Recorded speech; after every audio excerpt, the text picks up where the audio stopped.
Vamos seguindo aqui, gente, no nosso giro de notícias, coluna do Reinaldo Azevedo sobre o Flávio Bolsonaro. Eu comecei falando a respeito dele e aí acabei me perdendo porque o discurso da Erika Hilton estava muito bom na Avenida Paulista. Flávio, ou se cede a Trump ou virá bomba atômica, Bolsonaro e mais ameaças. Vejam que depravação Jair Bolsonaro reduziu a direita brasileira. Como resta, no entanto, evidente, ninguém se reduz a tal estado de miséria moral sem ter uma alma já corrompida. Os ditos conservadores brasileiros, no fim das contas, eram mesmo esse amontoado de degradados e degradantes, incapazes de defender o seu próprio país de uma agressão porque caudatários das vontades de um golpista. Convenham, há uma certa surpresa nos ambientes em que se respira política, não se esperava que essa gente pudesse ir tão longe. Não é o meu caso, observo sempre que conto que os valentes farão pior e nunca me decepcionam. Então não é verdade que os golpistas começaram a desfilar o seu charme por aí. Eficazes, hortelões a encontrar ouvidos e penas dispostos a veicular a sua versão da história? Ah, mas é importante que falem para que afinal saibamos o que pensam. Sei, muitos, no entanto, foram além do registro e começaram a se tornar verdadeiros entusiastas da escolástica golpista. Sob o pretexto de pluralidade, suas barbaridades começaram a ganhar um certo ar de normalidade. Ontem, o senador Flávio Bolsonaro falou à CNN, é aquele senhor que em entrevista à Folha disse que seu pai escolheria, não podendo ser candidato, e não será, alguém que se comprometesse com o indulto que seria imposto à força ao Supremo Tribunal Federal se este declarasse a sua inconstitucionalidade. Anunciou a disposição de um golpe com a mesma facilidade que se respira. Na entrevista de agora, ele decidiu explicar por que considera que é melhor atender às vontades de Donald Trump nestes termos. Acho que não é uma entrevista, né, Reinaldo? É um vídeo. Como é que a gente sai dessa enrascada agora? A gente vai continuar com o nosso orgulho, né? Somos brasileiros, todos nós temos orgulho de sermos brasileiros, mas como é que se resolve essa situação? Se você olhar para a Segunda Guerra Mundial, o que os Estados Unidos fez com o Japão? Lança uma bomba atômica em Hiroshima para demonstrar força. Qual foi a reação do Japão naquela época? Falou: olha, nós aqui somos patriotas, isso é uma interferência dos Estados Unidos aqui no nosso país. Nós aqui vamos resistir. Fora Yankees, qual que foi a consequência 3 dias depois? Uma segunda bomba atômica. Isso aqui é mentira, tá? Eles jogaram as duas pouco tempo depois uma da outra. Uma segunda bomba atômica em Nagasaki, para aí depois haver, no dia 16 de agosto de 1945, portanto, 2 semanas depois da primeira bomba, haver uma rendição formal por parte do Japão. Então, essa situação tem que ser encarada como uma negociação de guerra, sim, onde nós não estamos em condições normais, nós não estamos em condição de exigir nada por parte do governo Trump. Ele vai fazer o que ele quiser, independentemente da nossa vontade. Cabe a nós termos responsabilidade de evitar que caiam 2 bombas atômicas aqui no Brasil, para depois nós anunciarmos que vamos fazer anistia, para depois nós anunciarmos, eu acho que a segunda coisa que ele vai querer também é colocar na mesa a negociação, porque é aí que está a carta dele, que é a questão da liberdade de expressão nas redes sociais. O anúncio informal da rendição se deu no dia 15 de agosto de 1945, 9 dias e não 2 semanas depois da primeira bomba, lançada no dia 6. A formalização só ocorreu no dia 2 de setembro, mas isso é o de menos. O problema está na estupidez do raciocínio, que ele expressa com ar sorridente e autocongratulatório, como se estivesse tendo uma sacada genial. Nem comento a besteira de inferir que o Japão não se rendeu imediatamente após a primeira bomba por uma veleidade da soberania. Santo Deus. Observem que este senhor vê o Brasil como um país em guerra e uma potência bélica agressora que vai ser contida caso não se renda, por um poder destruidor. E ao se referir aos brasileiros, o sujeito larga um nós, como se estivéssemos todos, ele inclusive, do mesmo lado, sujeitos aos ataques de Trump. Procura se despir, assim, da sua condição de interessado no resultado da agressão, embora esteja, como resta evidente, do lado do agressor.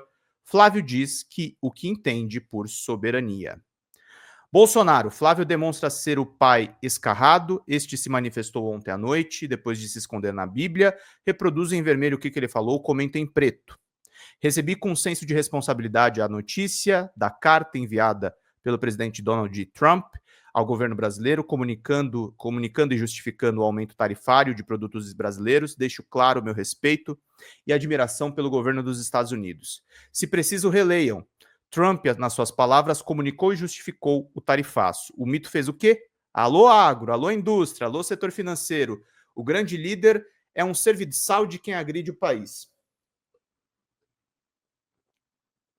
A medida é resultado direto do afastamento do Brasil dos seus compromissos históricos com a liberdade, o Estado de Direito e os valores que sempre sustentaram a nossa relação com o mundo livre. Isso jamais teria acontecido sob o meu governo. Qual afastamento? De que compromisso histórico o atual governo brasileiro declinou? Notem que ele segue justificando as ações de Trump. Essa caça às bruxas, termo usado pelo próprio presidente Trump, não é apenas contra mim, é contra milhões de brasileiros que lutam por liberdade e se recusam a viver sob a sombra do autoritarismo. O que está em jogo é a liberdade de expressão, de imprensa, de consciência e de participação política. Conheço a firmeza e a coragem de Donald Trump na defesa desses princípios. O golpista se colocando como defensor da liberdade de expressão e como militante da luta contra o autoritarismo é a pura expressão da mais absoluta cara de pau. O Brasil caminha rapidamente. Deixa eu ver uma coisa aqui rapidinho. Tá certo. O Brasil caminha rapidamente para o isolamento e a vergonha internacional. A escalada de abusos, censura e perseguição política precisam parar. O alerta foi dado e não há mais espaço para omissões. Fascistoides do mundo afora passaram a acusar censura e perseguição porque conhecem a eficácia das redes sociais na propagação do ódio engajado, e notem ali o tom de ameaça, o mesmo de Flávio, cuidado com as bombas atômicas de Trump. Peço aos poderes que ajam com urgência, apresentando medidas para resgatar a normalidade institucional. Ainda é possível salvar o Brasil, Jair Messias Bolsonaro. Nessa formulação, um governante estrangeiro passou a condição de quem, impondo punição a todos os brasileiros, buscaria a nossa normalidade institucional. Entenderam? Morando nos Estados Unidos, Eduardo também houve por bem dar um ultimato ao Congresso e ao Supremo para não esquecer Tarcísio de Freitas, que vinha sendo tratado como pré-presidente até outro dia, abraçou a causa num esforço de, demonstrando inteira submissão a Bolsonaro, ser ungido como seu candidato à presidência.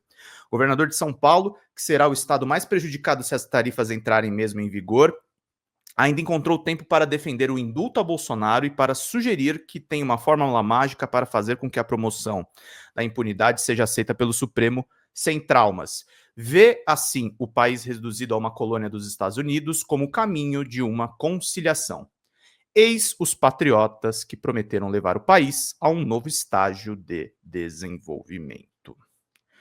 Testaço do Reinaldo aí, botando os bolsonaros no seu lugar, e esse agro golpista absoluto. Fala pessoal da Folha Democrata, aqui é Pedro Zambarda, editor do canal, falar um pouquinho a respeito da necessidade de vocês financiarem a Folha Democrata, gente. A Folha Democrata é financiada através de um Pix chamado Folha Democrata, é o endereço do Pix, né? folhademocrata@gmail.com. Nós precisamos do nosso jornalismo financiado por vocês que são do nosso público, porque nós passamos vários perrengues aqui com o YouTube, vocês sabem muito bem. E mesmo assim, graças a essa comunidade muito unida, a gente conseguiu fazer lives históricas, acompanhar praticamente ao vivo a campanha do Guilherme Boulos, trazer informações exclusivas a respeito de Gustavo Gayer, de Olavo de Carvalho, de todos os bolsonaristas, combater as fake news e tudo o que a gente acompanha. Por R$80 no nosso Pix, você ganha um curso de roteiro para série,